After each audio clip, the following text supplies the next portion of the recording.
Bogus soybean बियाण्यांमुळे नुकसान झालेल्या शेतकऱ्यांना मदत देण्याचा शासनानं निर्णय घेतलाय.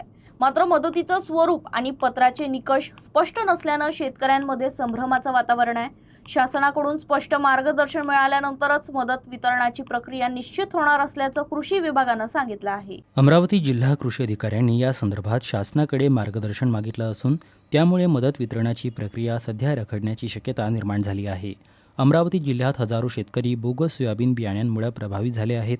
काही कंपन्यांनी नुकसान भरपाई दिली असली तरी अनेक शेतकरी अद्याप मदतीच्या प्रतीक्षेत आहेत. राज्य शासनानं जिल्हा वार्षिक योजनेअंतर्गत विशेष बाब म्हणून मदत देण्याचा निर्णय घेतला.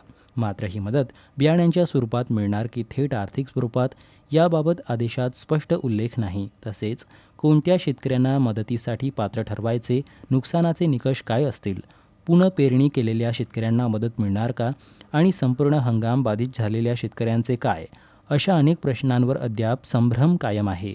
या पार्श्वभूमीवर जिल्हा अधीक्षक कृषी अधिकाऱ्यांनी शासनाच्या नियोजन विभागाकडे सविस्तर मार्गदर्शन मागितलं आहे. शासनाकडून स्पष्ट सूचना मिळाल्यानंतर मदत वितरणाची कार्यपद्धती निश्चित होणार आहे.